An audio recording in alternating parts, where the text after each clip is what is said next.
Okay, so the next thing, like I said, we need to do is open the file.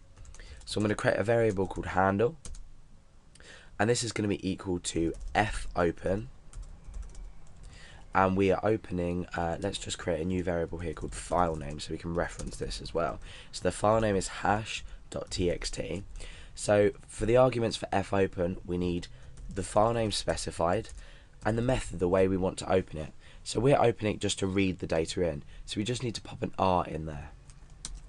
Now what we want to do is we want to create a new variable with the file password. So this variable is essentially going to equal the hash that's inside here. So file password is equal to fread, and then we need to supply a couple of arguments here. The first argument is where we're reading from, which is the handle, and the second is the file, the amount of data we want to open. So the file, we want the entire file size. So we use this file size function here as opposed to specifying an amount of data in bytes. So file size, and then we want to just reference that back to our file name. So what we've done so far is we've created a reference for our hash.txt, and we've opened that using the fopen function with read properties on that, so we can read it. Now we've created a new variable called file password, which will contain this hash, so we can do something with it in our program.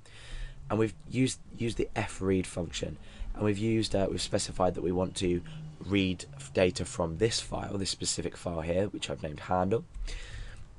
And then we're opening the full file size of the hash.txt. So let's just put an echo in front of here, in front of there, so we echo out this data. So let's just type anything in here, it doesn't really matter at this stage, and click submit.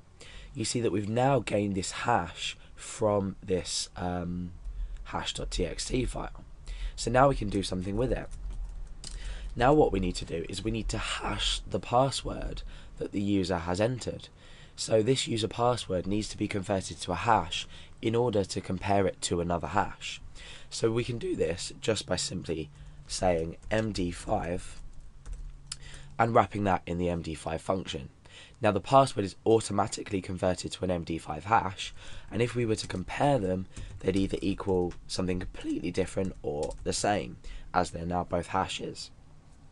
So we can create an if statement, and we can say if user password is equal to file password, do something, else we want to run this block, so we want to do something else. So obviously the else is going to be incorrect password. Oh, password, there we go. And otherwise we're going to give the user a confirmation message that their password was okay. So password okay. So now let's run the program, or our script rather. So we're back to here. Please enter a password. Right, okay, the reason it's saying that automatically is because we have this check in here as well as this check. So even if we haven't submitted the form, we're still processing please enter a password. This is an easy fix. You just need to break it up into two different if statements, one inside another. But for now we'll just go ahead and type in a password. So I'm going to type in Alex as the password and click submit. Now we've received the error incorrect password. Now if we were to type password, what's going to happen now is we are hashing the user password, we're hashing this value here, password, and we are converting it to an MD5 hash. Then we're comparing it to the MD5 hash already stored in hash. Therefore password hashed is equal to this, therefore the password matches. So let's just click submit, and it says password okay. Now, why do we use password hashes in the first place, this MD5 encryption? What's the point in using it? We could just define a password variable inside this file where no one has access to it. No one can view the source of the web page when we're processing in PHP because everything's done server side. So how do we explain why we need MD5 hashes? Now the reason is, even though MD5 isn't the most secure form of hashing, and it isn't the most secure form of encryption, it can be cracked easily by checking using a brute force method.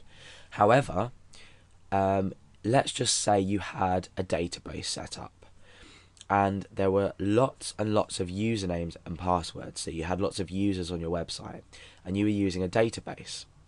Now, what happens if someone gains unauthorized access to your database?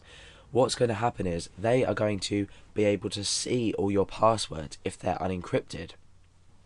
Let's just say you had a website that let people, say, make a payment or was to store sensitive information.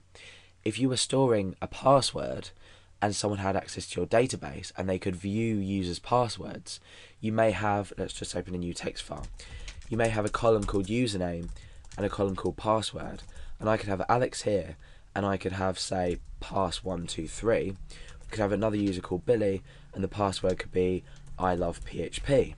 Now, if I was to break into this this database, I can already see the user's passwords. Therefore, I can go straight over to the website and I can log in using these passwords. However, if these were MD5 encrypted, for example, look like this, it just so happens that these two users are going to have the same password.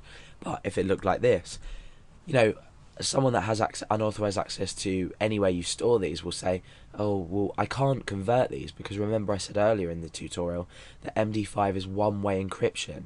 There is no way that you can return this to its original value. And that's what we call one-way encryption.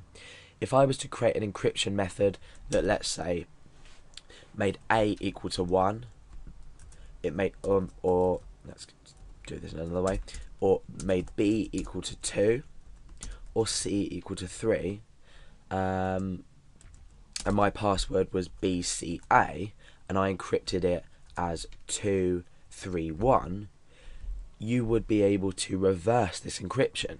So you'd be able to say 231, well, I know the algorithm that's used to encrypt this, so I know that 2 is equal to B, I know that 3 is equal to C, and I know that 1 is equal to A, so I now know that the password is BCA.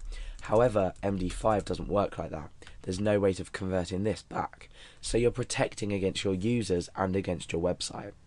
And if you haven't already looked at user databases and MySQL databases, that will come later.